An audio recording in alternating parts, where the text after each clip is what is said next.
Good morning, everyone. Very good. So today we are all here for the smart manufacturing and the FMCG, and as Mr. Sani rightly said, it's not a digitalization, it's a transformation. So we are going to speak on the first topic, which is the operations and the quality. Yeah. But first of all, I'll take 2 minutes to explain why we need this, why the smart manufacturing is required. This is because I can share one of my experience. I was working with Nestle in 90s, and in my first international assignment, when I went there, joined the new company overseas, I found that the entire plant, the dairy plant, was running from a computer. Although now it's everywhere, most of the MNCs and the big dairies or the big manufacturing industries, they are already doing it now. But imagine in 90s, 25 years back, so it was not available, and we were making slides manually and we were presenting all the things, and data was not available, computers were just starting. And when I went there, it was entirely the new setup. You just run the entire factory, handling 15 lakh liters of milk, making a lot of different products, and everything happens from the computer. So it was a sea change for me. And then I realized that this is the future. And now you can see, I mean, a lot of the industries, they are already following it up. But still, if you talk about the MNCs or the big industries, yes, it is there. But we are not everywhere like the small industries, MSMEs, or the manufacturing industries who are the small startups or so. And even the very old factories are still without automation. They are still manual or semi-automatic. So there is a lot of scope for the automation, and that's the reason we need the smart manufacturing. Moreover, there is a the double-digit growth in the food and beverage sector. And India, in the dairy sector, it's one of the biggest milk producer, but still, we are processing only 25 to 30% milk in the organized sector, in the branded products. While still, there is a 70% left. And so there is a big opportunity for all of us to tap that 70% into the branded category, and by putting using this transformation and making more automation in the industry. Moreover, there are a lot of new additions are coming up, the plant-based products, millets. Recently, even the cuisine served to the dignitaries at the G20, it was based with the millets. With the COVID, a lot of health products are in the market, and still there is a lot of demand. Moreover, there is a lack of resources everywhere, water scarcity, or the plants, or the global warming is there, and so a lot of issues on that. So that's why we need the machines which can produce at a lesser cost, with more efficiency, with more productivity, and that's the reason we need the smart manufacturing. And also the error-free products. We need different SKUs, lot of SKUs as per the market requirement, affordable products. So that those are required at a very high speed. So that will be done with the smart manufacturing. So that's just a few points about this today's topic. We can start with our panelists. We have 4 panelists, and one of our panelists, he will join virtually. So I'll put up the questions, and then we'll start. So my first question will be for Mr. Sanjeev Sahu, Colgate-Palmolive. The question is, how digital and IoT technologies such as artificial intelligence, machine learning, robotics, data analytics, and so on are transforming the manufacturing landscape? Thank you for the question. I think to some extent I covered them during my previous presentations. So again, just to emphasize, the fundamentals of manufacturing has not changed. Like when I started my career, what I was told, the 5 things about manufacturing. The first is EHS, which is environmental health and safety. Second, quality.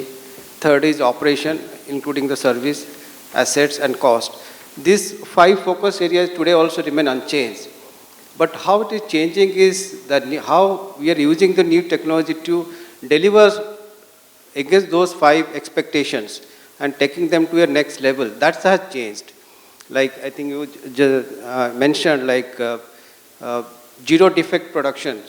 Probably this was not possible and nobody was able to dream, can I have a production which is zero defect? But today with technology, we can definitely expect, dream and to go for that. That can I have a production which is absolutely zero? That's possible. Similarly, the one area which has definitely has gained a lot of importance is sustainability over the last few years. Today, definitely these new technologies are helping us. How do I reduce my consumption of power, my consumption of fuel, my consumption of water, right, per ton of production? We all expect that our volume should go up, but not at the same rate of consumption of utilities or at the same rate of consumption of all the resource which draw from the environment. So these new technologies are really helping us to go for very minute level of optimization which would otherwise won't be able to see it, right? Also, the one area definitely I would emphasize, which I covered a little bit also, really taking care of health of the employee. We typically, I would think previously when we talk about robotics, we will discuss in the sense that I will save manpower, okay, and reduce my cost. But today the way we look at using this technology is to how to eliminate all repetitive manual handling job. So the employee health, whoever is joining an organization at a very young age of 19 and 20 and retiring at 60, he is retiring at the same level of healthiness. So that's the goal. So these new technologies are really helping manufacturing to really dream for things which we never thought is possible and really go for it. And the moment we see some of them we are implementing, it's a kind of building confidence into the system that really is possible. And the more successful case studies we see within the organization and outside the organization, definitely that's what the big change is happening in manufacturing. Thank you. Thank you, Mr. Sanjeev. Mr. Gaurav Agarwal has already joined us virtually. So, yeah, sorry. So, welcome, Mr. Gaurav Agarwal. Yeah. So, the second question is for you. What are the key challenges and best practices for implementing smart manufacturing in food and beverage and HPC industries? Yeah, okay, so first of all, this apology for not this I was not able to present in person, but thanks to this technology that is still this I am able to take part on this. So coming to your question, so basically as you stated also, so basically key challenges if we talk about, so that's a different for existing industry and different for the new industry. Like if we I am to the existing facility we are having.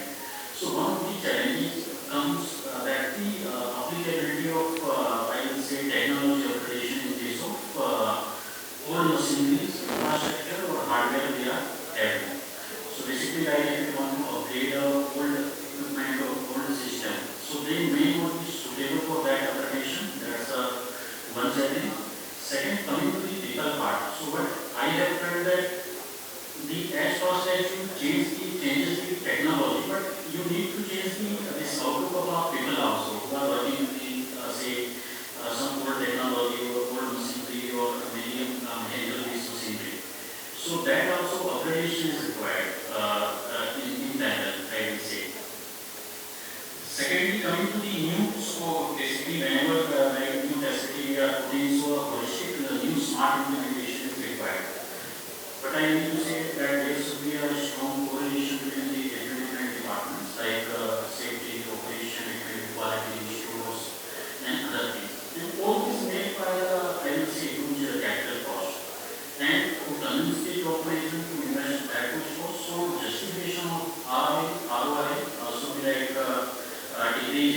difficulty in this our variable cost. See, like we are thinking about capital cost in integrating all the systems, supply chain management. But where we will be having advantage to during the production. So that one of the main goals of what I feel and understand that we should have the lowest this cost of conversion. Variable cost should also be reduced smart. Also, like one experience I would like to share. So one of the very leading this beverage industry registered in 2015. So that time also they were running with a very high speed line. Say at that time they were running at the 1500 bottle per minute. That kind of speed they were having. So when I asked them how you handle this, like they were running at the 98, 99% going to that level. So when I asked them how you handle such a technology, so they told that we send our technician to Wales and they certify our people. So this concept basically I found very useful. If we are implementing a smart manufacturing, but our people are not like that much capable enough, or we are paying lesser attention to their capability. So definitely in the production run problem comes. And thirdly, I will say like key challenges like technology is changing. So just take the example like many people are putting PLC or SCADA.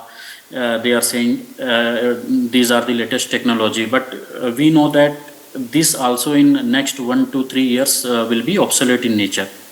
So how we are putting this smart manufacturing, and that will prevail the technology for 10 to 20 years. So that's actually important.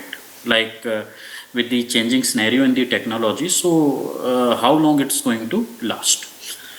Best practices, I will say like we know the smart manufacturing means it will take care every aspect starting from the safety, good and green, our quality of the product.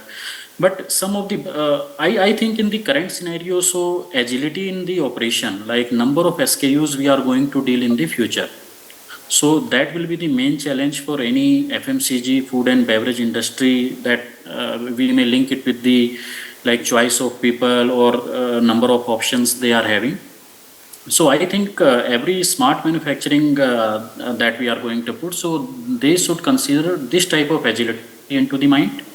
They should be really smart enough in reducing the variable cost, like our cost of this energy, cost of the manpower, cost of water we are using, everything. So that should be the minimum. In that way, it will be smart, and it should this take care of like sustainability aspect of the company.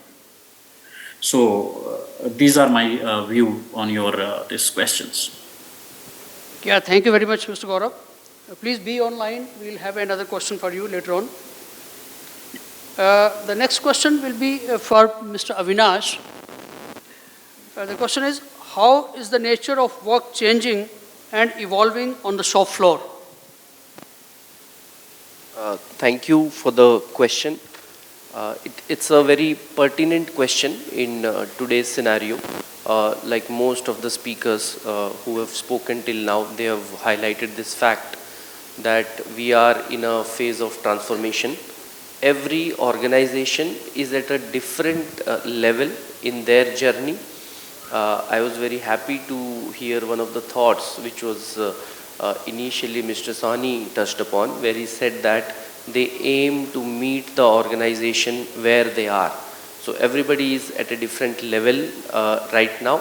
So the nature of the work is also different basis the position of the company where they are in their journey. But by and large, most of the organizations are moving towards a digitalized future. In terms of the work, if you see initially the basics of manufacturing remain, that you deliver your production output, you achieve your numbers. Those are the key things which used to be focused in the past. But with the amount of data and the automation which we are getting, things are now moving towards a future where we look at process improvement, identify ideas through analytics, because a lot of data gets captured. You use those data to find out some insight and improve the process.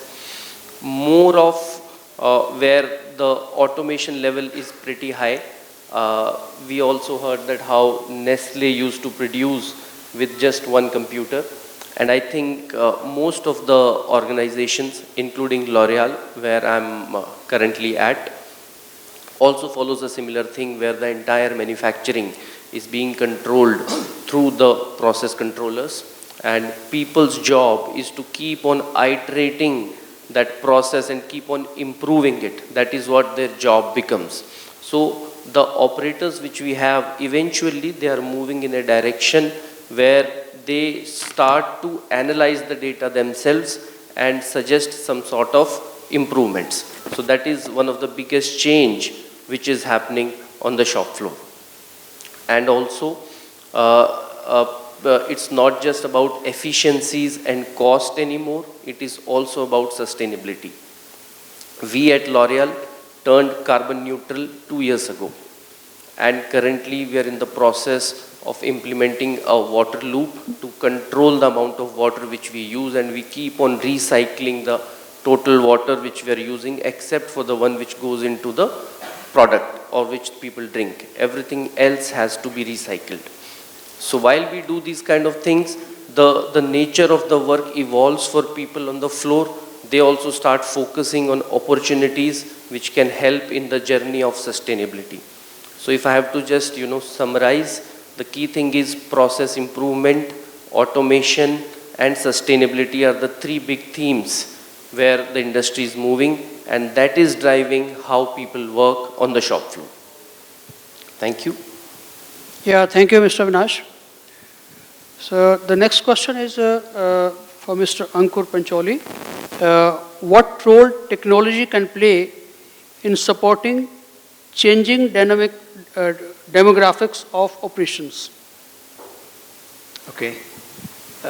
So I would say that, you must have seen a lot of technologies today, even before that, right? And one of the question always we have that, how do I utilize those technology to improve my plant environment? Now the question is about operators, so I'll touch upon a couple of things. Now a lot of you have looked into cloud and other technologies, right? So I'm just giving a thought around that, can we utilize cloud technologies to build an interactive training modules for my operators, right? And that is something, we may not have everything available at where they work, and they may not have that much of time to move to a different location and look into those hardware and technologies over there, right? Cloud can be one of the technology where we can build an interactive training modules. We can have a training module based on the skill set of the operator, maybe based on their experience and the way they want to go into future of their career. AR and VR are other technologies which can be deployed for manufacturing, and mainly for operator training, where they can have an immersive experience of, and I would say hands-on experience of machines which they are going to operate. And there are a lot of other skills where multiple operator carries, and the skill varies from operator to operator. How can I utilize the best of the skills and train most of the operators using those cloud, AR, VR, different technologies? Moving forward, I can have sets of skill available which I can utilize to handle my manpower, build their future training progression and all. Moving forward, productivity enhancement, which can be one of the key things which operator can bring on, and with automation and robotics augment together with operator, maybe autonomous and cobots along with that. A lot of productivity enhancement can bring upon. And then finally, something which comes into my mind is remote workforce. Now there are a lot of experts who are sitting away from the remote location. There are some technologies which can help you to collaborate between expert and the user, where it can be guided on an augmented way, in a very systematic way, where he can run the machine, he can be trained, he can have an on-hand online experience on the operation. And then there are some portion of the plant which can be shared to expert or a user who is sitting away from the location, and from remote he can operate some part of the plant. So this way, we can bring that demographic diversity into our operations, using different technologies. So these are some of the thoughts which came into my mind regarding operatives. Yeah. Thank you, Mr. Ankur. Actually, this was partially used during the COVID time also, when all of a sudden there was a lockdown. So, and for one day, and particularly the dairy industry where the milk is perishable product, you cannot hold the product, milk at the farmer level or at the factory level. It has to go to the consumer. So that time also this was used, and even most of all the sales people, they were sitting in the home because they cannot come out. But factory people, after getting all the approvals and all, so they take over even the supply chain also. So we used to deliver the product at the home, not even the market, because markets were closed. So even every household, we try to deliver the product, and we try to take the milk from the farmers. So technology played the role at that time also. But now, day by day, it's refining. Thank you very much. Next question will be for Mr. Sanjeev. What skills will be in demand in the future? Yeah, thank you for the question. So I think the panel all the panels have really covered a little bit about this question as well, right? So, the first thing that comes to mind is the digital change which is happening. The digital analysis capability and digital visualization. This particular scale is going to make a big difference across the manufacturing sector. And this is what is the big opportunity, I would think, in all FMCG, because in all the FMCG, traditionally we collect a lot of data, but we don't hardly analyze the data. The data is just for compliance, that my test parameter is within the range, so I can approve the product. But is there an opportunity there? Nobody knows. So I think that's the biggest improvement will happen when we develop this capability within our team, where the investment will be minimum, but we'll see a big change, both in terms of our product cost, in manufacturing cost, so all the areas, and quality as well. So that's the skill which is very pertinent and relevant for all the manufacturing industries. Beyond that, obviously, the new technology we talked about is I see a great opportunity in digital twin technology, where we can really create a virtual system of a real world, right? And really drive a lot of optimization, seeing what is happening, which normally we would not see. So that's a technology which I feel has great importance. And AI, machine learning is a little higher level. When we aspire to, let's say, go for zero defect quality, this is what technology is going to really help. Because we are trying to experiment, if I say in our toothbrush plant, we produce millions of toothbrushes.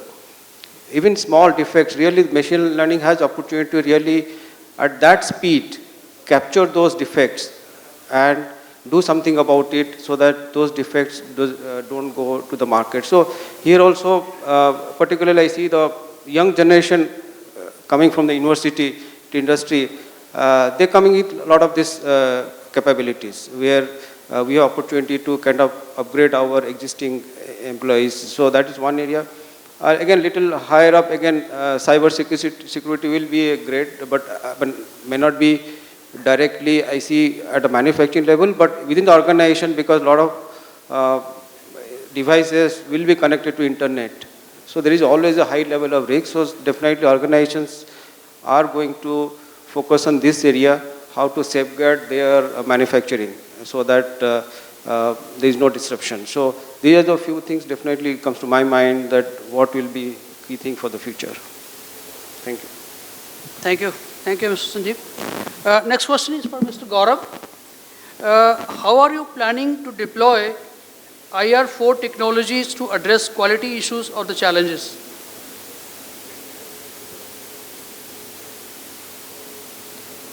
Sorry, I was on mute. So, you asked very interesting question. So, first I will touch the quality aspect. So, generally what happens in the FMCG industry, like if we are giving them a defective product or minor defect something, so consumer may not complain also, but definitely he is going to change his brand. So that's a very easy in FMCG, because like a soap or any like hair color product or any face wash that we want to buy from the market, so that doesn't like cost on the pocket is very less. So that's a quite aspect. So for quality, definitely, like I would like to say the type of technology even the current FMCG companies are running. So that's a very difficult for the this any person to separate it out manually. Or for example, I will say like if some product require a specific condition to be maintained during the production. So until this person this identify the defect or root cause analysis of the problem, so lot of production already happened, or it might not also possible quickly to fix all these issue appearing on the line. So definitely this technology, what we mentioned IR4, so that will be the game changing in the providing this defects free product to the company. It will be enabled with the very quick response, like at a time we will be finding the solution. And definitely like what I see future, so companies will be recognized by its performance of sustainability, environmental, as well as the quality. So these three aspects would lead the company in the future. Yep. Thank you very much. I have one more question for Mr. Ankur. How do you see new age technologies helping to improve quality by reducing defects and ensuring that products meet customer expectations? Okay. So I would say that, most of you sitting over here may not be at the same level of automation and digital into your digital journey. So I will touch upon different aspects and different levels where you can start your journey and how the technology can help. So the first thing we start with all the digital and automation journey is to have a accurate and right data capture we do from the field. When I say accurate and right data capture, one is the sensors and the automation system which will capture your manufacturing data, as well as the operation data which most of your operator does today. So a lot of manual addition, manual operation you capture over there. That helps you in many ways in terms of improving quality. And the first thing is human error. Recording right data can help you, retrieving at right time and look into the issues which has happened into production.